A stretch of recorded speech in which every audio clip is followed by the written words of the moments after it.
దానియేలు గ్రంథము 7వ అధ్యాయము.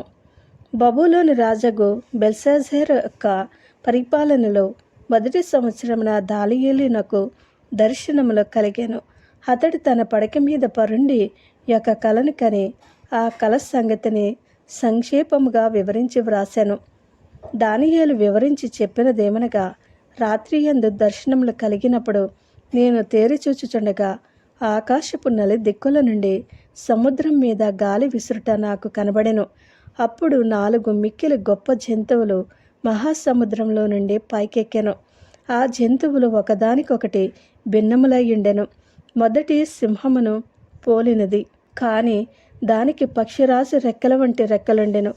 నేను చూచుచుండగా దాని రెక్కలు తీయబడినవి గనుక మనుష్యుని వలె అది పాదములు పెట్టుకుని నేలపైన నిలువబడెను. మరియు మానవ మనస్సు వంటి మనస్సు దానికి ఇవ్వబడెను. రెండవ జంతువు ఎలుగుబంటిని పోలినది. అది యొక్క పార్శ్వము మీద పండుకుని తన నోట పండ్ల మధ్య 3 ప్రక్కటెముకలను పట్టుకునినది.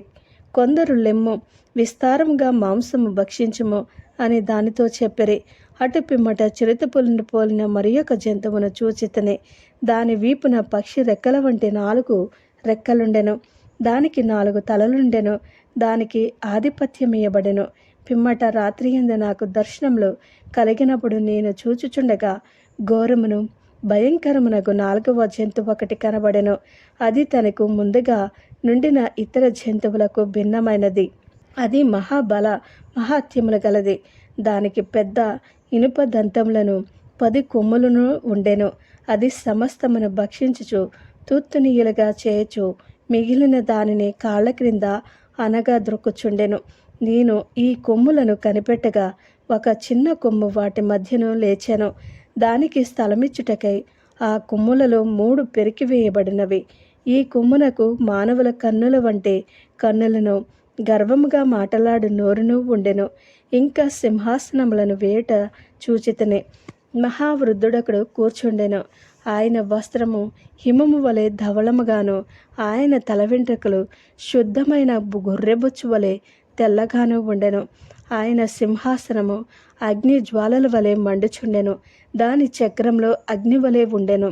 అగ్ని వంటి ప్రవాహము ఆయన యొద్ద నుండి ప్రవహించుచుండెను. వేవేల కొలది ఆయనకు పరిచారకులుండిరి. కోట్ల కొలది మనుష్యులు ఆయన ఎదుట నిలిచిరి. తీర్పు తీర్చుటకై గ్రంథములు తెరవబడెను. అప్పుడు నేను చూచుచుండగా ఆ కొమ్ము పొలుకుచున్న మహాగర్వపు మాటల నిమిత్తము వారు ఆ జంతువును చంపినట్టు కనబడెను. తరువాత దాని కళేబారము మండుచున్న అగ్నిలో వేయబడెను. మిగిలిన ఆ జంతువుల ప్రభుత్వము తొలగిపోయెను. సమయము వచ్చే వరకు అవి సజీవుల మధ్యను ఉండవలనని ఒక సమయము ఒక కాలము వాటికి ఏర్పాటాయెను. రాత్రి కలిగిన దర్శనములను నేనింకా చూచుచుండగా ఆకాశ మేఘారుడై మనుష్య కుమారుని పోలిన ఒకడు వచ్చి ఆ మహావృద్ధుడగు వాని సన్నిధిని ప్రవేశించి ఆయన సముఖమునకు తేబడెను. సకల జనులను, రాష్ట్రములను, ఆయా భాషలు మాట్లాడు వారిను ఆయనను సేవించినట్లు ప్రభుత్వమును, మహిమయు, ఆధిపత్యమును ఆయన కీయబడెను. ఆయన ప్రభుత్వము శాశ్వతమైనది, అదెన్నటికి తొలగిపోదు. ఆయన రాజ్యము ఎప్పుడునూ లయము కాదు. నాకు కలిగిన దర్శనములు నన్ను కలవరపరచుచున్నందున దానియేలును నేను నా దేహములో మనోదుఃఖము గలవాడనైతని. నేను దగ్గర నిలిచియున్న వారిలో ఒకని యొద్దకు పోయి ఇందును గూర్చిన నిజమంతయు నాకు చెప్పమని అడగగా అతడు నాతో మాటలాడి ఆ సంగతుల భావమును నాకు తెలియజేసెను. ఎట్లనగా ఈ మహాజంతువులు 4 అయ్యుండి లోకమందు ప్రభుత్వము చేయబోవు 4 రాజులను సూచించుచున్నవి. అయితే మహోన్నతుని పరిశుద్ధులే రాజ్యాధికారము నొందుదురు. వారు యుగ యుగములు యుగ యుగాంతముల వరకు రాజ్యమేలుదురు. ఇనుపదంతములను ఇత్తడి గోళ్లను గల ఆ 4వ జంతువు సంగతి ఏమైనదని నేను తెలుసుకొనగోరితిని. అది ఎన్నటికీ భిన్నమునో మిగుల భయంకరమునయ్యి సమస్తమును పగలగొట్టుచు మిరింగుచు మిగిలిన దానిని కాళ్ళ క్రింద అనగద్రొక్కుచుండెను. మరియు దాని తలపైనున్న 10 కొమ్ముల సంగతియు వాటి మధ్య నుండి పెరిగి 3 కొమ్ములను కొట్టువేసి కనులను గర్వముగా మాటలాడు నోరును గల ఆ వేరగు కొమ్ము సంగతియు, అనగా దాని కడమ కొమ్ముల కంటే బలము కలిగిన ఆ కొమ్ము సంగతియు విచారించితిని. ఈ కొమ్ము పరిశుద్ధులతో యుద్ధము చేయొచ్చు వారిని గెలుచిన దాయను. ఆ మహావృద్ధుడు వచ్చి మహోన్నతిని పరిశుద్ధుల విషయంలో తీర్పు తీర్చు వరకు అలాగ జరగను. కానీ సమయము వచ్చినప్పుడు ఆ పరిశుద్ధులు రాజ్యము నేలుదురను సంగతి నేను గ్రహించితిని. నేనడిగిన దానికి ఆ పరిచారకుడు ఈలాగున చెప్పెను.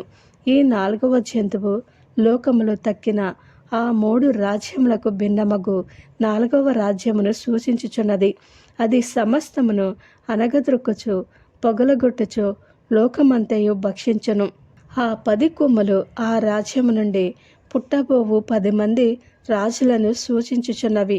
కడపట ముందుగా ఉన్న రాజులకు భిన్నముగా మరి ఒక రాజు పుట్టి ఆ 3 రాజులను పడద్రోయును.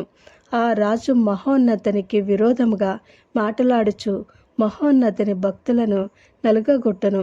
అతడు పండుగ కాలములను న్యాయ పద్ధతులను విచారణ చేయ బూనుకును. వారు ఒక కాలముల అర్ధకాలము అతని వశమున నుంచబడుదురు. అతని అధికారము నశింపచేయుటకును నిర్మూలము చేయుటకును తీర్పు విధింపబడిన కనుక అది కొట్టివేయబడును. ఆకాశమంతటి క్రిందనున్న రాజ్యమును అధికారమును రాజ్య మహాత్యమును మహోన్నతిని పరిశుద్ధులకు చెందును. ఆయన రాజ్యము నిత్యము నిలుచును. అధికారులందరూ దానికి దాసులై విధేయులగుదురు. ఇంతలో సంగతి సమాప్తమయ్యను అని చెప్పెను. దాని ఏలను నేను విని మనస్సునందు అధికమైన కలతగలవాడనైతిని. అందుచేత నా ముఖము వికారమాయెను. అయితే ఆ సంగతి నా మనసులో నుంచుకుంటుని. ఆమేన్.